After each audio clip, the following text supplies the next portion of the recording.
Nairobi. Coming up, military officers in Niger say they've overthrown the president and suspended all state institutions. There's been widespread international condemnation, including from the US Secretary of State.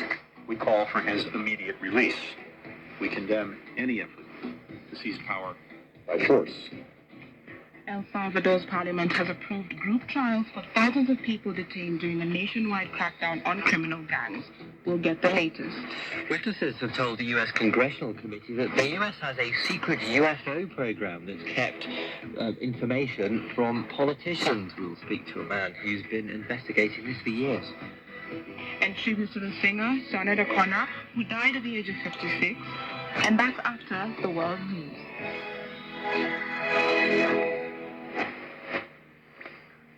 This is Danielle Yawowiecka with the BBC News. Hello. A group of military officers in Niger has appeared on national television to announce they've carried out a coup and suspended all state institutions. The US Secretary of State Anthony Blinken has condemned any attempt to seize power by force in Niger and called for President Bazoum's immediate release. Camilla Mills reports. A military officer said Niger's constitution had been used until further notice. He said the intention was to put an end to the regime, but did not directly refer to President Mohamed Bazoum, who has been held by troops from the Presidential Guard since early on Wednesday morning. The US Secretary of State Anthony Blinken conveyed Washington's unwavering support in a phone call to Mr. Bazoum. Mr. Bazoum is a key Western ally in the fight against Islamist militancy in West Africa. The North Korean leader Kim Jong-un has met the Russian Defense Minister Sergei Shoigu in Pyongyang. The Chinese government delegation is also in North Korea for this week's celebrations marking the 70th anniversary of the armistice ending the Korean War. Dean Mackenzie reports from Seoul. The two countries couldn't be marking this moment more differently. Here in South Korea, the mood is somber. The president has invited veterans from across the world to honour the millions who were killed as fighting in the peninsula. In the north, however, this has caused for celebration. Kim Jong-un has welcomed delegations from Russia and China to take part in his Victory Day events, most likely an extravagant military parade to show off his nuclear arsenal. Mr. Kim has already taken the Russian defense minister to see some of his latest weapons. A report by the UN's children's agency UNICEF has warned that half of all young people in Europe and Central Asia are now regularly exposed to severe heat waves, putting their health at risk. The report urges governments across Europe and Central Asia to invest in heat wave mitigation plans. The US Secretary of State Anthony Blinken has said that the door is open for New Zealand to join the new AUKUS Defence Pact with Australia, the United Kingdom and the United States. Mr. Blinken is in New Zealand as part of a tour designed to shore up alliances in the Pacific.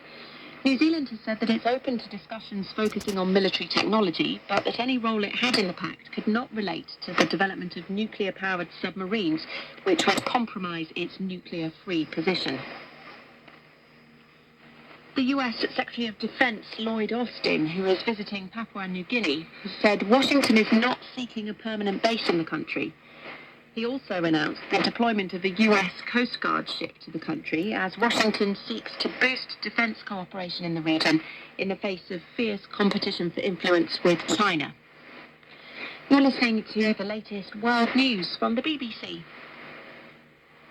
El Salvador's parliament has approved group trials for tens of thousands of suspected gang members detained during the country's state of emergency. The legislation will allow prosecutors to speed up the legal process by trying several people at once if they're alleged to be either part of the same criminal group or from the same area. The Italian government has approved measures to help families and businesses hit by extreme weather events as the country reels from a heat wave in the south and fierce storms in the north. At least 7 people have died.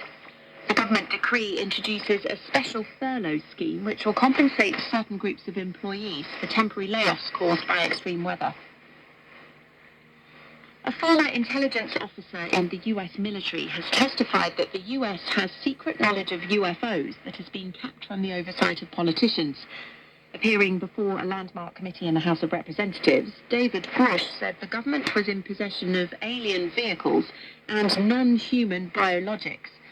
One of the witnesses of so-called unidentified anomalous phenomena, or UAPs, was a former Navy pilot, Ryan Graves. As we convene here, UAP are in our airspace, but they are grossly underreported. These sightings are not rare or isolated, they are routine. Parts of our government are aware of more about UAP than they let on. Excessive classification practices keep crucial information hidden. Since 2021, all UAP videos are classified as secret or above. This level of secrecy not only impedes our understanding, but fuels speculation and mistrust. The Pentagon has denied the claims. Cuba's President Miguel Diaz-Canel has used celebrations marking the 70th anniversary of the start of the island's communist revolution to criticize Washington's ongoing sanctions. He told the crowd that the measures were a perverse attempt to sink the Cuban economy. And those are the latest stories from BBC World News. Thank you for that. In Nairobi.